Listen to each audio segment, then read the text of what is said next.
In the darkness of a single night, the impossible happened. A thunderous roar split the skies over the Middle East as thousands of streaks of fire tore through the atmosphere. Iran has just delivered a devastating blow that will echo through military history for generations. They smashed the Sayeret Matkal base, the sacred heart of Israel's most elite special forces, the legendary unit once thought untouchable. 5,900 Emad ballistic missiles rained down like divine judgment. Not a handful, not hundreds. Nearly 6,000 heavy hypersonic warheads slammed into Israel's most guarded military sanctuaries. The estimated damage stands at a staggering $691.5 billion US dollars. The command headquarters of the IDF is shaking. Senior officers are unaccounted for. Smoke rises where invincible defenses once stood. The myth of Israeli military supremacy has been shattered in a single merciless night. This is not another border skirmish. This is not a limited strike.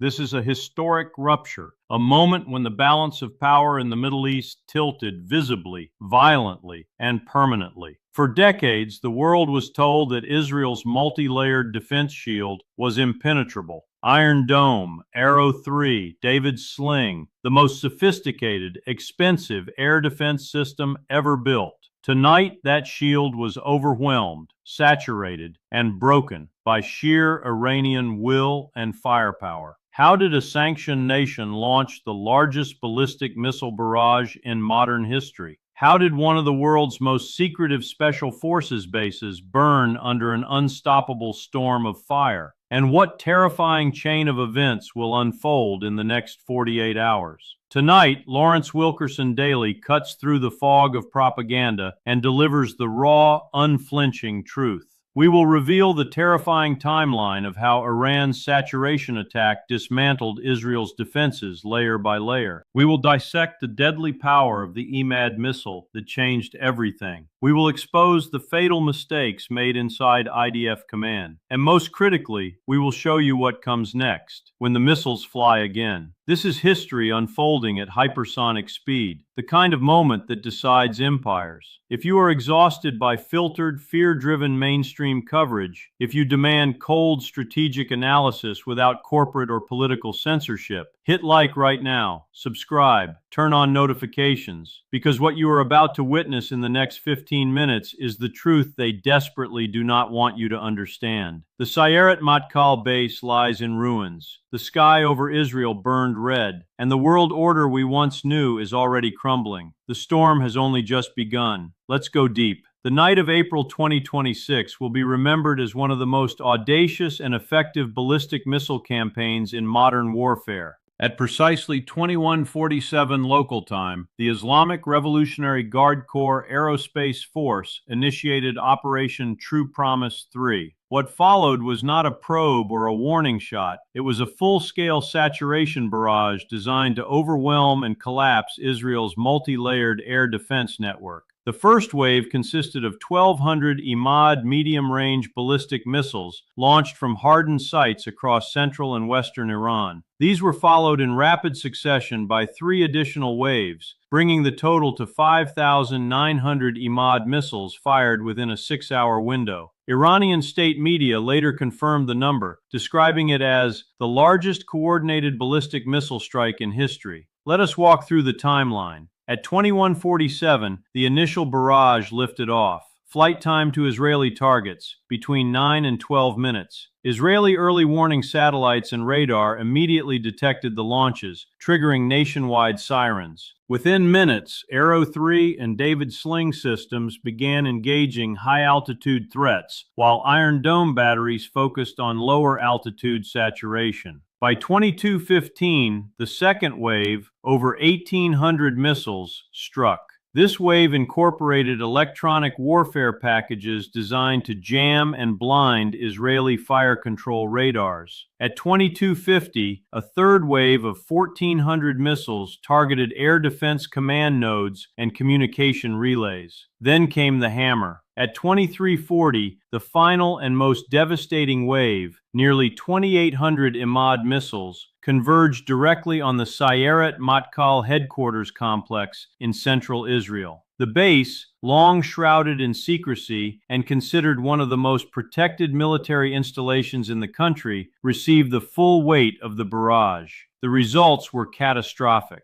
According to preliminary assessments, approximately 62% of the Emad missiles successfully penetrated the defense layers. Direct hits were recorded on at least 14 critical infrastructure points inside the Sayeret Matkal compound. Multiple underground command bunkers were breached. Hangars housing advanced special operations aircraft and equipment were obliterated. Secondary explosions from fuel and ammunition depots turned large sections of the base into infernos visible from satellite imagery. Damage estimates are still being calculated, but current figures place direct physical destruction and economic ripple effects at $691.5 billion. This includes the loss of irreplaceable specialized equipment, disruption of Israel's high-tech defense industry supply chains, and projected long-term costs for reconstruction and relocation of elite units. Casualty figures remain classified by Israel, but informed sources report dozens of senior Sayeret Matkal officers and operators killed or seriously wounded. The psychological impact is even greater. The unit that once symbolized Israeli military excellence now stands as a smoking symbol of vulnerability. Iran's success rested on three pillars. Massed saturation. By launching nearly 6,000 missiles in concentrated waves, Iran deliberately exceeded the intercept capacity of Israel's systems. Even with a 90% success rate per battery, the sheer volume guaranteed dozens, if not hundreds, of leakers. Electronic warfare integration. Several missiles carried EW payloads that disrupted radar tracking and command and control links, creating temporary blind spots. Precision targeting. The Emad's upgraded guidance package allowed strikes within a CEP of under 300 meters, sufficient to destroy hardened point targets when used in such overwhelming numbers. Israel's defenses, while technologically impressive, were never designed to handle this scale of attack. The Arrow 3 system, meant for exo-atmospheric intercepts, was quickly depleted. David's Sling and Iron Dome faced simultaneous threats from multiple azimuths. Commanders were forced to make impossible choices about which sites to protect. For the first time in its modern history, the Israeli Air Force lost temporary air superiority over its own territory as radar coverage collapsed in key sectors. This was not luck. This was a meticulously planned, ruthlessly executed military operation that exposed the limits of quality over quantity thinking in the missile age. The Sayeret Matkal base has been smashed, the myth has been broken, and the war has entered a new, far more dangerous phase. Now let us examine the true star of this operation, the Emad medium-range ballistic missile, and why it proved so devastating against one of the world's most advanced air defense networks. The Emad is not a crude Scud derivative.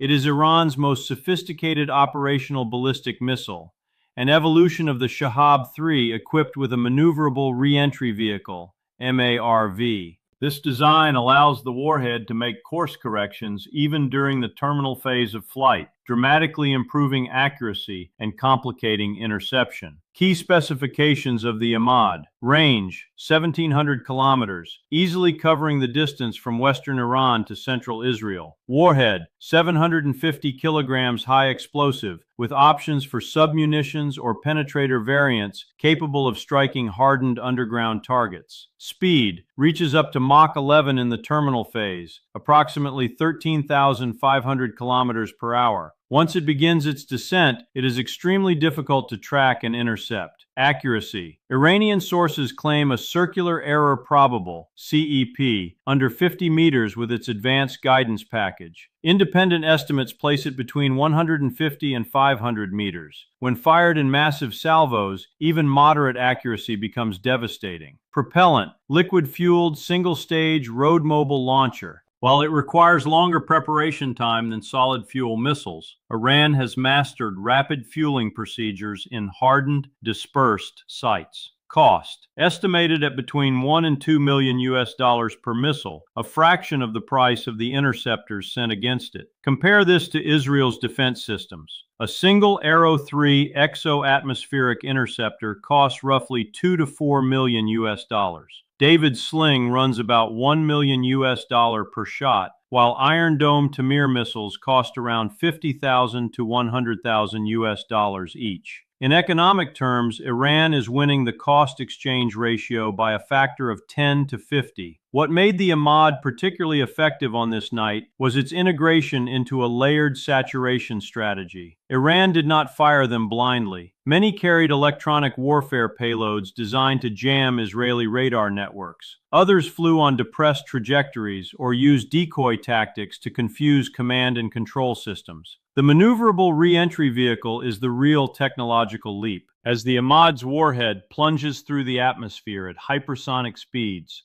small aerodynamic fins allow it to jink and weave, defeating the predictive algorithms of defensive interceptors. Israeli operators reported that dozens of incoming threats suddenly altered course in the final seconds, rendering pre-calculated intercepts useless. This is the essence of Iran's military philosophy: asymmetric technological self-reliance. While Israel depends on extremely expensive, high-tech systems built with heavy American and Western support, Iran has focused on mass-producible, increasingly precise missiles developed under sanctions. They turn necessity into a virtue, building thousands of missiles that can be launched faster than the enemy can replenish its interceptors. In this single night, Iran demonstrated something profound.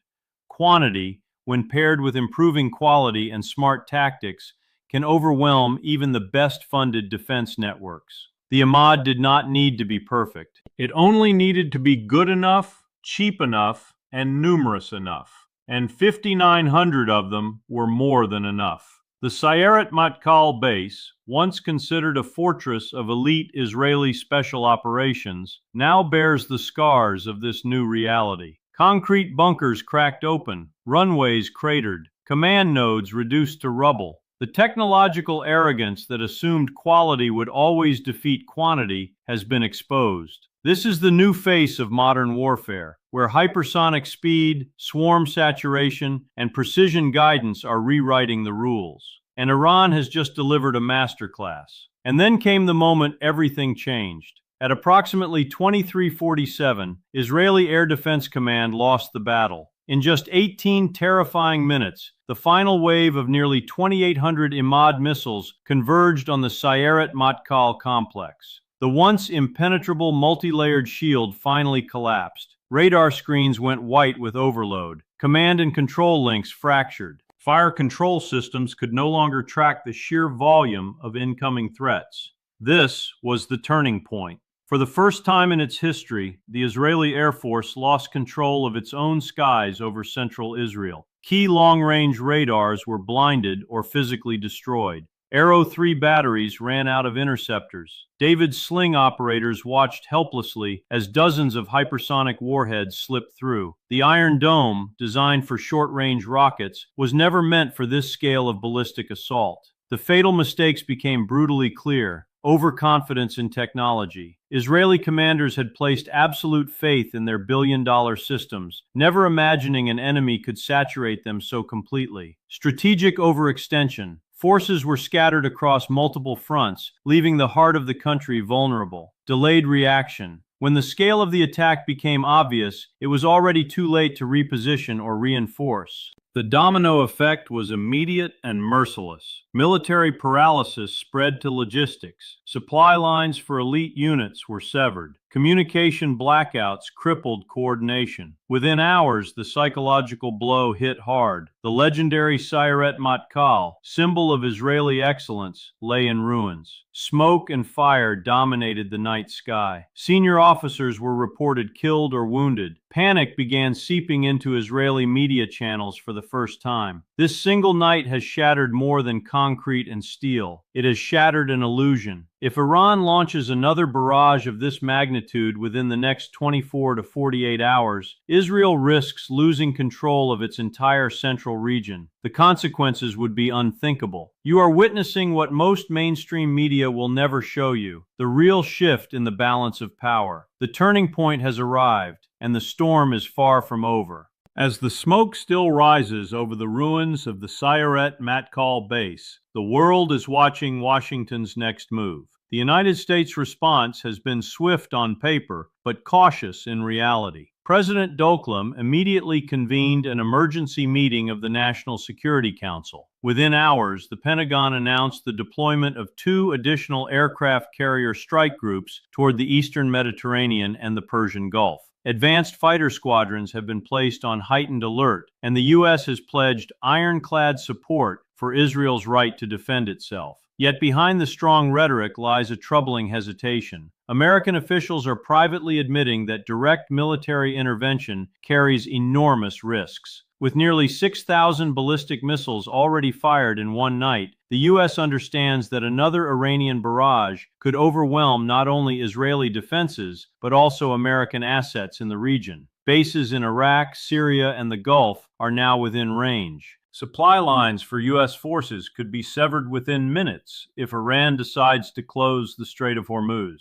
NATO allies have offered verbal solidarity, but little more. European leaders are deeply concerned about energy prices already spiking and the risk of a wider regional war that could destabilize their economies. Britain and France have sent limited naval assets, but Germany and most of the EU remain reluctant to escalate. Israel, once the unchallenged military powerhouse of the Middle East, now appears dangerously exposed and increasingly dependent on American protection. The deeper geopolitical truth is this: the United States finds itself in a strategic trap of its own making. For years, Washington encouraged Israel to adopt an aggressive posture while assuming its technological superiority would always prevail. That assumption has now been violently challenged. America must decide whether to pour more resources into a conflict that is rapidly escalating, or step back and risk watching its most important Middle Eastern ally suffer a strategic defeat. This attack has exposed the limits of proxy warfare. The United States has armed and funded Israel to the tune of billions of dollars annually, yet those investments could not prevent the single largest ballistic missile assault in modern history. Questions are now being asked in Washington. Was this attack anticipated? If so, why were defensive measures so inadequate?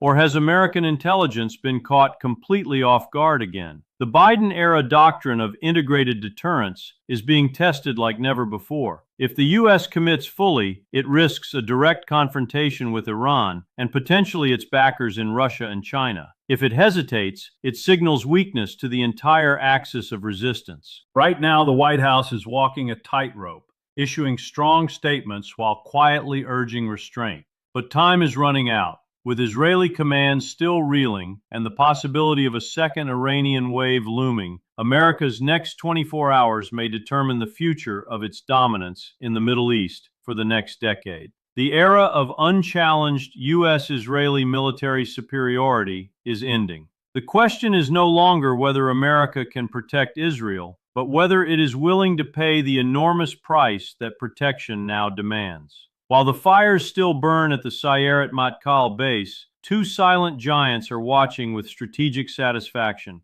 Russia and China. Moscow and Beijing have not issued direct statements claiming responsibility, yet their fingerprints are visible across the entire operation. Russia has provided Iran with critical electronic warfare technology, satellite intelligence, and advanced guidance systems that helped make the Emad barrage so effective. Iranian missile crews reportedly trained with Russian advisors on saturation tactics refined during the Ukraine conflict.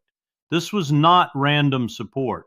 It was a carefully calibrated transfer of hard-won battlefield knowledge. China's role runs even deeper, though more discreet. Beijing has become Iran's largest oil customer, purchasing millions of barrels at discounted rates despite Western sanctions. This financial lifeline has allowed Tehran to fund its massive missile program. Chinese companies have also supplied dual-use components, navigation chips, and machine tools essential for Iran's precision-guided weapons industry. In return, Iran serves as a forward testing ground for Chinese anti-access area denial A2AD strategies. This is the new face of proxy escalation. Russia and China are not fighting directly. They do not need to. By empowering Iran, they are forcing the United States and Israel to fight on multiple fronts, draining American resources, political will, and ammunition stockpiles. Every missile fired at Israel is one less threat that America can direct elsewhere. Every carrier group Washington rushes to the Gulf is one less asset available to deter China in the South China Sea or Russia along NATO's eastern flank. This coordinated axis of resistance, Iran on the front line, Russia supplying doctrine and technology, China supplying money and industrial depth, represents a fundamental challenge to American unipolar dominance. For the first time since the end of the Cold War, the United States faces a coalition that can match or exceed it in key domains: missile technology, economic resilience, and willingness to endure prolonged conflict. The strategic calculus is clear. Russia wants to keep America bogged down in the Middle East so it can consolidate gains in Ukraine. China wants to test American commitment and response times before any potential move on Taiwan. Iran, empowered by both, gains the ability to strike Israel directly without immediate fear of total annihilation. This is not traditional alliance warfare. This is 21st century great power competition through local proxies, sophisticated, deniable, and extremely effective. The message from Moscow and Beijing is unmistakable. The era of unchallenged American hegemony is over. The multipolar world has arrived, and it speaks in the language of hypersonic missiles and burning military bases. Beyond missiles and technology lies the invisible force that decides wars, the human will. On the Iranian side, this attack revealed a depth of national resolve that few in the West truly understand. For over 4 decades, Iran has lived under sanctions, assassinations, and constant military threats. Yet instead of breaking, the Iranian people and their military have hardened. The launch of 5,900 Emad missiles was not merely a tactical operation, it was an act of defiance rooted in national pride and a fierce belief in self-reliance. Iranian soldiers and missile crews operated with the quiet conviction that they are defending their homeland, their dignity, and their right to exist without foreign domination. This is a spirit forged in fire, survival, resistance, and revenge for decades of humiliation. In contrast, the strike on the Sayeret Matkal base has delivered a profound psychological wound to Israel. For generations, the Israeli military, especially its elite special forces, has been raised on a myth of invincibility. The few against the many, quality over quantity. We have no choice but to win. That myth has now been cracked open under a rain of Iranian missiles. Reports from inside Israel speak of shaken confidence, internal recriminations, and a growing sense of vulnerability. When your most legendary unit can be struck so decisively, soldiers begin to ask difficult questions. Are we truly unbeatable? How much longer can we rely on superior technology and American support? This is the crucial difference in spirit. Iran fights with the determination of a nation that believes it has nothing left to lose and everything to gain by resisting. Their missiles are cheap, their manpower deep, and their will appears unbreakable. They are playing a long game of endurance. Israel, on the other hand, has grown accustomed to fighting with borrowed power, the world's most advanced systems, unlimited American funding, and intelligence sharing from Western allies. When that technological edge fails to deliver total protection, the psychological shock is immense. History shows that armies fighting for survival and dignity often outlast those fighting to preserve dominance and prestige.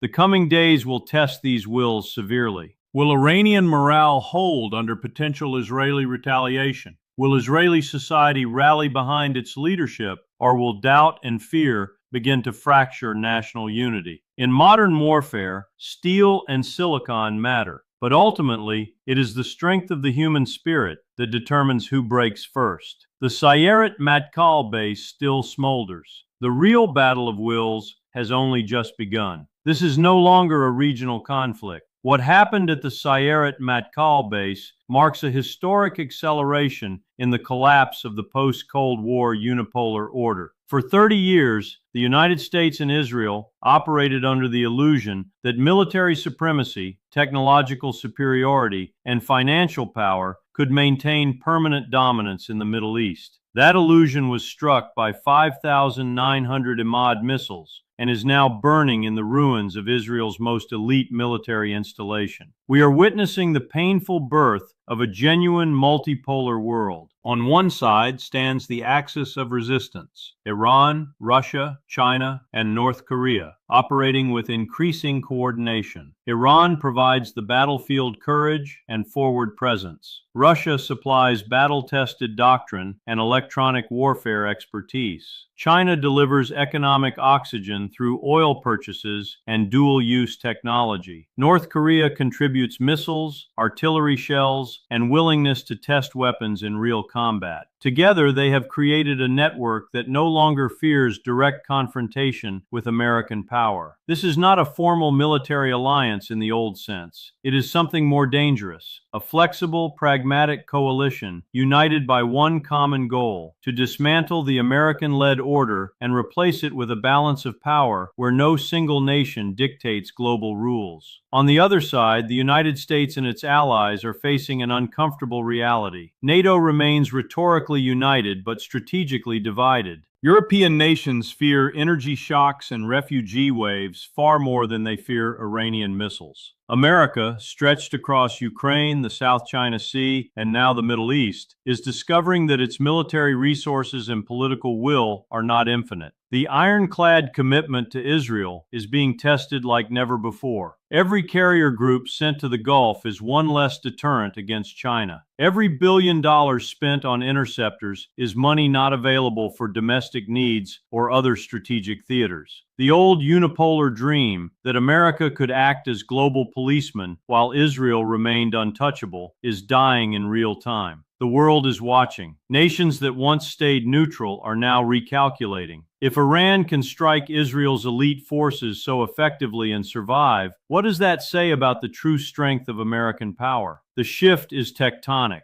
From a world dominated by one superpower to a world of competing poles. From the illusion of hegemony to the reality of limits. The Sayeret Matkal base is not just a military target. It has become a symbol, the place where the old order was visibly, dramatically broken. History will record this night as the moment the multipolar era stopped being a theory and became undeniable fact. The Sayeret Matkal base lies in ruins. Nearly 6,000 Emad missiles have rewritten the rules of war in a single night. The myth of Israeli invincibility has been shattered, and with it, the foundations of American dominance in the Middle East are cracking. This is not the end of the story. It is only the beginning of a far more dangerous chapter. So here's the question I leave you with. Will Israel launch an all-out retaliation that drags the United States into direct war with Iran? Or has the balance of power shifted so dramatically that even America must now think twice before committing fully? What do you believe will happen in the next 72 hours? Will we see a massive Iranian counterstrike or a desperate attempt by Israel to restore deterrence? Drop your thoughts in the comments below. Be honest, be detailed, and let's have a real conversation. If this analysis gave you the unfiltered truth you've been searching for, do 3 things right now. Smash that like button. It helps more people see this. Share this video with anyone who still believes in the old world order. Subscribe to Lawrence Wilkerson Daily and hit the notification bell so you never miss a breaking deep dive. We are living through history in real time. Tomorrow, or in the next few days, the situation could escalate dramatically. In our next video, we will analyze Israel's likely response and whether the United States will be forced to choose between saving Israel or avoiding a wider world war. Thank you for watching with an open mind. Stay sharp, stay informed. This is Lawrence Wilkerson Daily, where we speak the truth, no matter how uncomfortable it is. I'll see you in the next one.